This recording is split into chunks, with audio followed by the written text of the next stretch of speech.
মরণশয্যা, রোগ থেকে প্রতিবন্ধকতা সবকিছুকে জয় করে অদম্য ইচ্ছেশক্তি ও বাবা মায়ের ভালোবাসায় উচ্চ মাধ্যমিক পরীক্ষা সম্পন্ন করল ইসলামপুর গ্রামের যুবক আরিফ শেখ। পরিবার সূত্রে জানা যায়, প্রায় 7 বছর আগে আরিফ শেখ রোগে আক্রান্ত হয়। হঠাৎই তার দুটি পা অচল হয়ে যায়, বেশ কিছু শরীরের অংশই অক্ষম হয়ে যায়। বেজায় চিন্তিত হয়ে পড়ে তার বাবা ও মা। একাধিক হাসপাতাল ঘুরে কলকাতা সহ ব্যাঙ্গালোরের হাসপাতালে চিকিৎসা চলে আরিফের। একদিকে মরণশয্যা রোগ, অন্যদিকে পড়াশোনায় অদম্য ইচ্ছেশক্তি। মরণশয্যা রোগ থেকে শারীরিক প্রতিবন্ধকতা সবকিছুকে জয় করে মাধ্যমিক পরীক্ষার পর এবারে উচ্চ মাধ্যমিক পরীক্ষাও সম্পূর্ণ করল আরিফ। মাধ্যমিক পরীক্ষায় 51% নম্বর পেয়েছিলেন। উচ্চ মাধ্যমিকেও ভালো পার্সেন্টেজ নম্বর পাওয়ার আশা রয়েছে আরিফের। আরিফের অদম্য সাহস, ইচ্ছেশক্তিকে কুর্নিশ জানিয়েছে শিক্ষক মহল থেকে শুরু করে বিশিষ্ট মহল। মরণশয্যা রোগ থেকে প্রতিবন্ধকতা সবকিছুকে জয় করে উচ্চ মাধ্যমিক পরীক্ষা দেওয়ায় নতুন প্রজন্ম ও যুব সমাজকে লড়াইয়ের মাধ্যমে জীবনযুদ্ধের বিশেষ বার্তা শামশেরগঞ্জের যুবক আরিফের। ইতিমধ্যেই শামশেরগঞ্জ জুড়ে আরিফের প্রশংসার জোয়ার। আরিফ শেখ বাবার একমাত্র ছেলে। তার পরিবারে রয়েছে মা, বাবা ও দুই দিদি। আরিফ ভাষাই পাইকর হাই স্কুলের ছাত্র। তার বাড়ি মুর্শিদাবাদ জেলার শামশেরগঞ্জের ইসলামপুর গ্রামে। উচ্চ মাধ্যমিক পরীক্ষা সেন্টার ছিল ধুলিয়ানের কৃষ্ণকুমার সন্তোষ কুমার স্মৃতি বিদ্যাপীঠে। আরিফ জানান, বাবা মায়ের পাশাপাশি আমার স্কুল ভাষাই পাইকর থেকে আমি অনেক ভালোবাসা, সাপোর্ট পেয়েছি। পাশাপাশি আমার পরীক্ষা সেন্টার কৃষ্ণকুমার সন্তোষ কুমার স্মৃতি বিদ্যাপীঠ স্কুলের শিক্ষকরা আমাকে সহযোগিতা করেছেন। আরিফের এই ইচ্ছে শক্তি দেশবাসীকে নতুন একটি বার্তা দিল, পাশাপাশি ছাত্রছাত্রীদের পড়াশোনায় আরও ব্যাপকভাবে উদ্বুদ্ধ করবে। ব্যুরো রিপোর্ট, দিনরাত স্টার নিউজ।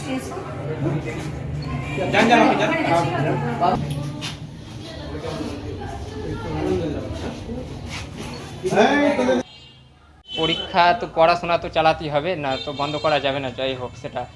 তো পরীক্ষা দিলাম, যে কষ্ট করে হলেও পরীক্ষাটা ভালোই হলো মোটামুটি। তো দেখা যাক কি হচ্ছে এবার। এই যে একটা বড় রোগে আক্রান্ত তুমি, তা সত্ত্বেও তুমি পরীক্ষা দিলে, ভারতবাসীর জন্য একটা অনুপ্রেরণা হয়ে দাঁড়িয়েছে। কি বলবে তুমি সমাজকে? পড়াশোনা কখনোই বন্ধ করা যায় না, সে যেই অবস্থায় হোক না কেন। পড়াশোনাটা মানুষের সবচাইতে গুরুত্বপূর্ণ জিনিস, যেটা ছাত্রদের পক্ষে সবার পক্ষে।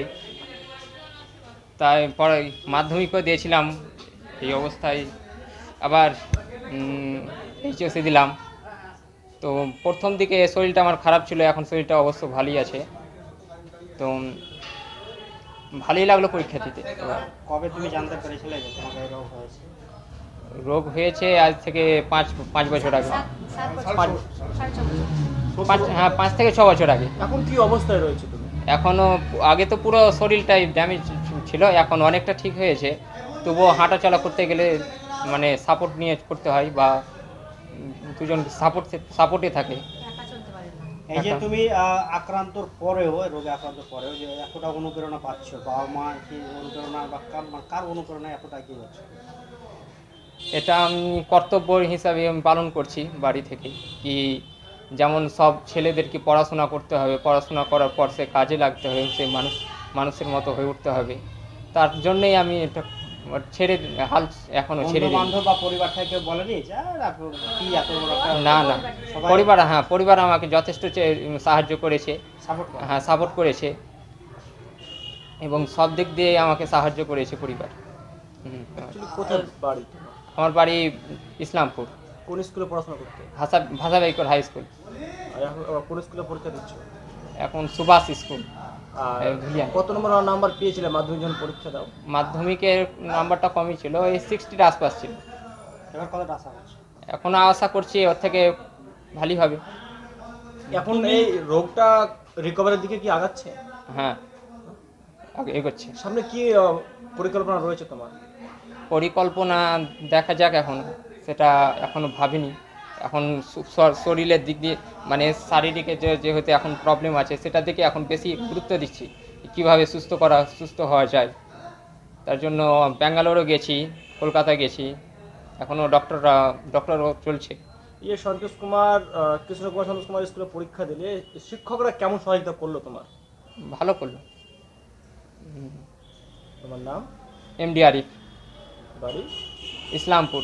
7-এ হাফ ইয়ারলি পরীক্ষা ছিল আগস্টে। তো ছেলেকে প্রথমে জ্বর হয়ে গেল, মানে পরীক্ষার আগেই। প্রথম 2 দিন আমি মোটরসাইকেল করে নিয়ে গেলাম ছেলেকে। তারপরে ছেলে বলল যে আমি আমি নিজেই যেতে পারবো। তারপরে নিজেই সাইকেল করে আসতে লাগলো, গায়ে জ্বরও থাকে, আবার পরীক্ষাও দেয়। শেষ পরীক্ষা দিন ওই দিন ছিল 26 তারিখ, শনিবার। শেষ পরীক্ষা দিয়ে বন্ধু টন্ধুর সঙ্গে ঘুরেছে আর কি, এদিক ওদিক ঘুরেছে। সন্ধ্যার সময় বাড়ি গেল। সন্ধ্যার সময় বাড়ি গিয়ে তখন বলছে আব্বা আমার এগুলোতে ব্যথা হচ্ছে, লাগছে, পিঠে ব্যথা হচ্ছে, এসব বললো। আমরা অত কিছু বুঝতে পারলাম না, বকাবকি একটু করলাম যে তুই এতক্ষণ না খেয়ে আছো, সকালে কিছু খেয়ে যেতে পারিনি। আবার সন্ধ্যার সময় বাড়ি গেল, আর কিছু ভাবতে পারিনি এরকম হয়ে যাবে। গভীর রাত্রে, রাত প্রায় তখন একটা রাতে কি হলো, মানে এই হাঁটু থেকে নিচের দিক প্রচণ্ড ব্যথা শুরু হয়ে গেল, প্রচণ্ড ব্যথা, বর্ষার রাত। তারপরে কি করব, ওষুধ দিলাম, ব্যথার ওষুধও দিলাম। তারপর ঘন্টাখানিক পরে ব্যথাটা হঠাৎ থেমে